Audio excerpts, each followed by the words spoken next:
अगर अब आपने 2000 रुपये से ज़्यादा का यूपीआई पेमेंट किया तो क्या उसके लिए आपको एक्स्ट्रा चार्ज देना पड़ेगा? कांग्रेस नेता जयराम रमेश ने एक ट्वीट करके यही सवाल खड़ा किया। उनका कहना था कि सरकार यूपीआई पर एमडीआर लगाने की तरफ बढ़ रही है। एक तरह का मर्चेंट डिस्काउंट रेट होता है, इसके बारे में आराम से जानेंगे। अभी समझिए कि एक तरह का चार्ज है और आखिरकार इसका बोझ आम आदमी पर आ सकता है, ऐसा उनका कहना है। इसके जवाब में वित्त मंत्री निर्मला सीतारमण ने कहा कि जयराम रमेश इसे गलत तरीके से पेश कर रहे हैं। एमडीआर ग्राहक से नहीं, मर्चेंट से लिया जाएगा, यानी बिजनेस से लिया जाएगा। और अगर ऐसा कोई चार्ज लगाया जाता है तो उससे बैंक्स और फिनटेक कंपनियों को पेमेंट इंफ्रास्ट्रक्चर, इनोवेशन और सिक्योरिटी पर इन्वेस्ट करने में मदद मिलेगी। ये मामला थोड़ा पेचीदा है क्योंकि आज गोलगप्पे वाले भैया से लेकर कश्मीर के शिकारे में बिक रही फ्रूट चाट तक, ओडिशा के समुद्र किनारे सामान बेचने वाले से लेकर देश के आखिरी छोर पर कोकम शरबत बेचने वाले तक हर जगह यूपीआई का क्यूआर कोड मिल जाता है। तो जिस चीज़ ने भारत में पैसे देने और लेने का तरीका ही बदल दिया, अब उसी पर एक ज़रूरी बहस क्यों शुरू हुई है? सरकार ने एक ऐसा बिल ज़रूर पास किया है जो आगे चलकर यूपीआई और दूसरे डिजिटल पेमेंट्स पर चार्ज लगा सकेगा। अभी आप पेटीएम या गूगल पे या फिर फ़ोन पे से कुछ भी पेमेंट करते हैं तो उस सुविधा के लिए आपको कोई पैसा नहीं देना पड़ता। लेकिन सरकार ने कानून में ऐसा क्या बदल दिया है जो ये बात उठी है? यूपीआई पर चार्ज लगाने की ज़रूरत ही क्यों महसूस हो रही है? और जिस यूपीआई को भारत की डिजिटल पेमेंट्स क्रांति की सबसे बड़ी कामयाब कहानियों में गिना जाता है, उसके लिए अब पैसे की ज़रूरत क्यों पड़ रही है? आज इसी पर बात करेंगे। हाय, मैं हूँ श्रुति और आप देख रहे हैं खर्चा पानी। सरकार ने किया क्या है, पहले ये समझते हैं। 6 अगस्त 2026 को लोकसभा में taxation and other laws amendment bill 2026 pass किया गया। इस बिल में payment and settlement systems act 2007 के सेक्शन 10A में बदलाव किया गया है। अभी इस कानून में कुछ इलेक्ट्रॉनिक पेमेंट मोड को किसी भी एक्स्ट्रा चार्ज से बचाने का सिस्टम इनकम टैक्स एक्ट में बताए गए पेमेंट मोड से जुड़ा हुआ है। थोड़ा टेक्निकल लग रहा है, अभी आसानी से समझेंगे। यूपीआई और रुपे का जो डेबिट कार्ड आता है, इस पर 0 चार्ज लगता है। ये इस सिस्टम का पार्ट है। अब सरकार इस व्यवस्था को बदल रही है। पहले कानून ने कुछ पेमेंट मोड को 0 चार्ज वाली सिक्योरिटी दे रखी थी। अब सरकार के पास ये तय करने की ज़्यादा गुंजाइश होगी कि कौन से इलेक्ट्रॉनिक पेमेंट मोड या कौन से तरह के ट्रांजैक्शन कैटेगरी पर चार्ज लगाया जा सकता है। लेकिन यह एक बात समझिए, बिल ने यूपीआई पर चार्ज लगाने की बात नहीं की है। 2000 रुपये की लिमिट है बिल में, ऐसा भी नहीं लिखा है। यानी ऐसा नहीं है कि आप 2500 का यूपीआई पेमेंट करेंगे और आपके ऊपर कोई नया चार्ज लग जाएगा। तो फिर 2000 वाली बात आई कहाँ से है? ये उन प्रपोजल्स में से एक है जिन पर सरकार और इंडस्ट्री के लेवल पर अभी डिस्कशन चल रहा है। रॉयटर्स की रिपोर्ट के मुताबिक इस मॉडल में 2000 रुपये से ऊपर के जो यूपीआई ट्रांजैक्शन है उस पर 0.3% से 0.5% तक एमडीआर लगाने की बात की है। एमडीआर क्या है, इसे हम डिटेल में समझेंगे। लेकिन सिर्फ बड़े मर्चेंट्स पर, यानी ऐसे कारोबार जिनका सालाना टर्नओवर 1.5 करोड़ रुपए से ज़्यादा है। और यहाँ एक आंकड़ा पूरी कहानी को समझने में बहुत मदद करेगा। 2000 रुपये से ऊपर के ट्रांजैक्शन यूपीआई के कुल ट्रांजैक्शंस का करीब सिर्फ 5% है, लेकिन इनकी वैल्यू पूरे यूपीआई ट्रांजैक्शन की करीब 65% वैल्यू है।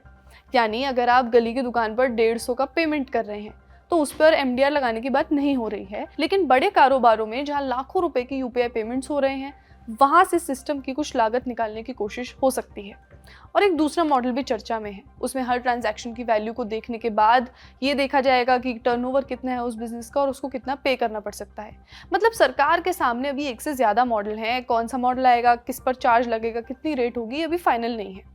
तो अब सवाल है कि एमडीआर क्या है। देखिए, जब आपने कार्ड से पेमेंट किया होगा तो ध्यान दीजिए कि 10,000 रुपये की खरीदारी में दुकानदार को हमेशा 10,000 की पूरी रकम नहीं मिलती। पेमेंट को प्रोसेस करने का जो सिस्टम होता है वो एक फीस लेता है जिसे मर्चेंट देता है, वो बिजनेसमैन देता है। इसी को मर्चेंट डिस्काउंट रेट एमडीआर कहते हैं। क्रेडिट कार्ड में एमडीआर आमतौर पर करीब 1.5% हो सकता है और कुछ मामलों में 3% तक भी जाता है। डेबिट कार्ड में ये आमतौर पर कम होता है, लेकिन यूपीआई में कहानी अलग है। जनवरी 2020 से यूपीआई और रुपए डेबिट कार्ड पर 0 एमडीआर की व्यवस्था है। सरकार ने ऐसा इसलिए किया था ताकि जो डिजिटल पेमेंट्स हैं उनको तेज़ी से बढ़ाया जा सके। दुकानदार के लिए क्यूआर कोड लगाना आसान हो, ग्राहक बिना कैश के पेमेंट करे और डिजिटल पेमेंट का इस्तेमाल ज़्यादा से ज़्यादा हो। लेकिन अब सरकार के सामने एक समस्या है। यूपीआई बहुत बड़ा हो गया है। जुलाई 2026 में यूपीआई पर 23.66 अरब ट्रांजैक्शंस हुए। इनकी कुल वैल्यू करीब 29.88 लाख करोड़ रुपए थी। अब इतनी बड़ी व्यवस्था को चलाने के लिए सिर्फ एक क्यूआर कोड और मोबाइल ऐप तो नहीं चाहिए। इसके पीछे सर्वर है, साइबर सिक्योरिटी है, फ्रॉड प्रिवेंशन है, टेक्नोलॉजी है, बैंकिंग सिस्टम है, पेमेंट प्रोसेसिंग है। और जैसे जैसे ट्रांजैक्शन बढ़ेंगे इस इंफ्रास्ट्रक्चर में निवेश भी बढ़ाना पड़ेगा। यानी यूपीआई आपके लिए फ्री है, हमारे लिए फ्री है, लेकिन यूपीआई को चलाना फ्री नहीं है। और यही वो बात है जहां से एमडीआर को लेकर पूरी बहस शुरू होती है। वित्त मंत्री निर्मला सीतारमण का तर्क यही है कि अगर मर्चेंट से एमडीआर लिया जाता है तो उस पैसे का इस्तेमाल बैंक और फिनटेक कंपनियों के लिए होगा। यानी सरकार की तरफ से इसे सिर्फ पैसा वसूलने के तरीके के तौर पर नहीं, बल्कि पूरे पेमेंट सिस्टम को आर्थिक रूप से टिकाऊ बनाने के तरीके के तौर पर पेश किया जा रहा है। लेकिन विपक्ष का सवाल है कि अगर मर्चेंट से पैसा लिया गया तो क्या वो आखिरकार ग्राहक तक नहीं पहुंचेगा। यही जयराम रमेश और वित्त मंत्री के बीच एक विवाद है। जयराम रमेश कह रहे हैं कि इसका बोझ आम लोगों पर पड़ सकता है। निर्मला सीतारमण कह रही हैं कि ये ग्राहक के लिए है ही नहीं। और यहाँ आरबीआई गवर्नर संजय मल्होत्रा की बात भी जरूरी है। 5 अगस्त को उन्होंने कहा कि अभी ये तय करना जल्दबाजी होगी कि लागत आखिर कौन उठाएगा, क्योंकि पेमेंट इंफ्रास्ट्रक्चर की लागत किसी न किसी को तो उठानी पड़ेगी। सरकार उठा सकती है, कारोबार उठा सकते हैं, या किसी और तरीके से ये लागत पूरे सिस्टम में बंट सकती है।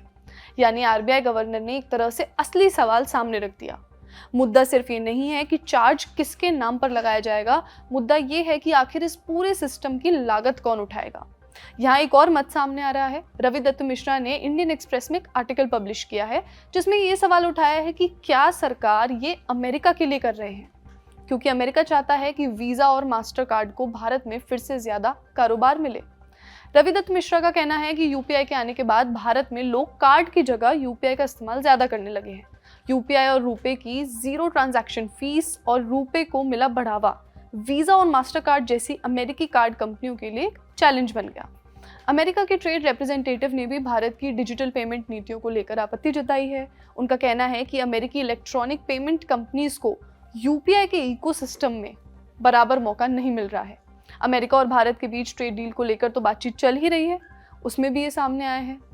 लेकिन आप एक बात सोचिए, अगर हम ये कह दें कि सरकार सिर्फ वीजा और मास्टर कार्ड को फायदा पहुंचाने के लिए यूपीआई पर एमडीआर लगाने जा रही है, जैसा उस आर्टिकल में इम्प्लाई किया गया है, तो कहानी अधूरी होगी, क्योंकि यूपीआई पर एमडीआर की बहस आज की नहीं है। अगस्त 2022 में ही आरबीआई ने एक डिस्कशन पेपर जारी किया था जिसमें पेमेंट सिस्टम में चार्ज और कॉस्ट रिकवरी को लेकर सवाल उठाए थे।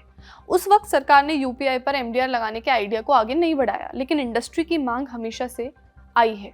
फिर 2025 में सरकार की क्या स्थिति थी? अगस्त 2025 में वित्त राज्य मंत्री पंकज चौधरी ने लोकसभा में कहा था कि इस पर कोई प्रस्ताव अभी नहीं है, लेकिन 2026 में ये बहस आगे बढ़ गई। मार्च 2026 में संसद की स्टैंडिंग कमेटी ऑन फाइनेंस ने पेमेंट नेटवर्क की फंडिंग पर चर्चा की और यूपीआई के लिए टिकाऊ टियर बेस्ड रेवेन्यू मॉडल की जरूरत बताई।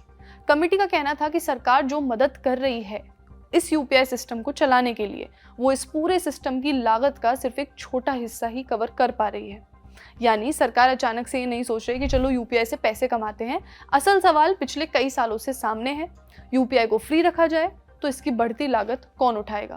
पर क्या इसका कोई और तरीका नहीं है? मान लीजिए सरकार कहती है कि यूपीआई एक डिजिटल पब्लिक इंफ्रास्ट्रक्चर है। इंफ्रास्ट्रक्चर मतलब एक ढांचा, पब्लिक इंफ्रास्ट्रक्चर यानी जो सबके इस्तेमाल के लिए मौजूद होता है। जैसे सड़क, तो सड़क बनाने और उसकी देखभाल में सरकार पैसा लगाती है, वैसे यूपीआई के लिए भी लगा दे। इसका फायदा साफ है, यूपीआई हम लोगों के लिए फ्री रह सकता है। लेकिन दिक्कत भी उतनी ही साफ है, यूपीआई जितना बढ़ेगा सरकार की लागत भी उतनी बढ़ेगी और आखिरकार सरकार का पैसा भी जनता का ही पैसा है। दूसरा तरीका है कि कुछ लागत मर्चेंट से ली जाए। अब अगर 50 रुपए के गोलगप्पे के पेमेंट पर भी कोई फीस लगने लगे तो बात बिगड़ सकती है। भारत में डिजिटल पेमेंट की सबसे बड़ी कामयाबी ही यही रही है कि छोटे से छोटा दुकानदार इसे इस्तेमाल कर रहा है, इसीलिए बड़े मर्चेंट और बड़े ट्रांजैक्शन को टारगेट करने की सोच है। और यहीं पर फ्लैट रेट बनाम परसेंटेज की बहस भी आती है। परसेंटेज मतलब कोई अमाउंट है, उसका परसेंट आपको चुकाना होगा। फ्लैट रेट का मतलब होता है कुछ भी अमाउंट हो इतने पैसे चुकाने पड़ेंगे।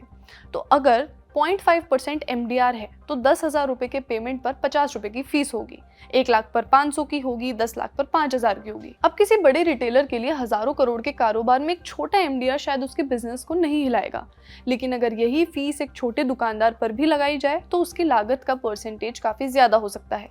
फ्लैट रेट में तो और भी दूसरी दिक्कत है। मान लीजिए हर ट्रांजैक्शन पर एक तय रकम ली जाए, तब 100 रुपए के पेमेंट पे भी और 10,000 के पेमेंट पर ही एक ही फीस लगेगी। छोटे पेमेंट के लिए ज्यादा भारी पड़ेगा। एक एग्जाम्पल पेमेंट सिस्टम के अंदर ही मौजूद है। नेफ्ट और आरटीजीएस में भी चार्ज का सिस्टम रहा है, फिर भी लोगों ने इनका इस्तेमाल करना बंद नहीं किया, क्योंकि कई बार पेमेंट करने की सुविधा और उसकी स्पीड की वैल्यू उस फीस से ज्यादा होती है। लेकिन यूपीआई में मामला थोड़ा अलग है, क्योंकि यूपीआई सिर्फ बड़े ट्रांजैक्शन का सिस्टम नहीं है। ये 10 रुपए, 20 रुपए, 50, 100 रुपए के पेमेंट तक पहुंच चुका है। इसलिए असली चुनौती यही है कि अगर एमडीआर लगाया जाए तो ऐसा ना हो कि सालों में बनाई गई डिजिटल पेमेंट की आदत को ही नुकसान हो जाए। एक तरफ यूपीआई को और मजबूत करने के लिए पैसे चाहिए, दूसरी तरफ यूपीआई की सबसे बड़ी खूबी उसकी कम लागत और आसान इस्तेमाल है। और यही कारण है कि इस पूरी बहस को सिर्फ इस सवाल से नहीं देखना चाहिए कि यूपीआई पर चार्ज लगेगा या नहीं। सवाल थोड़ा बड़ा है। भारत ने यूपीआई को एक डिजिटल पब्लिक इंफ्रास्ट्रक्चर की तरह बनाया। सरकार ने इसे बढ़ाने के लिए 0 एमडीआर रखा, कोई चार्ज नहीं है। बिजनेस को इंसेंटिव्स दिए, लोगों को मुफ्त में इस्तेमाल करने की आदत डाली। अब यूपीआई इतना बड़ा हो चुका है कि उसे चलाने की लागत भी बहुत बड़ी हो गई है। तो क्या अब समय आ गया है कि बड़े कारोबारी जो इस सिस्टम से सीधे फायदा कमा रहे हैं वो उसकी कुछ लागत उठाएं, या फिर यूपीआई को सार्वजनिक इंफ्रास्ट्रक्चर मानकर सरकार को ही इसका खर्च उठाते रहना चाहिए? और अगर मर्चेंट से एमडीआर लिया जाता है तो अगला सवाल ये होगा कि क्या मर्चेंट खुद ही लागत उठाएगा या किसी न किसी रूप में ग्राहक तक पहुंचाएगा? असल बहस ये है कि भारत की इस डिजिटल पेमेंट क्रांति को आगे चलाने का बिल आखिर कौन भरेगा, क्योंकि यूपीआई आपके फ़ोन पर भले ही फ्री दिखता हो, लेकिन उसके पीछे चल रही पूरी मशीनरी फ्री नहीं है। आप इस बारे में क्या सोचते हैं, हमें कमेंट्स में ज़रूर बताएं। आज का खर्चा पानी यहीं तक। अपना ख्याल रखिए और देखते रहिए द ललन टॉप। शुक्रिया।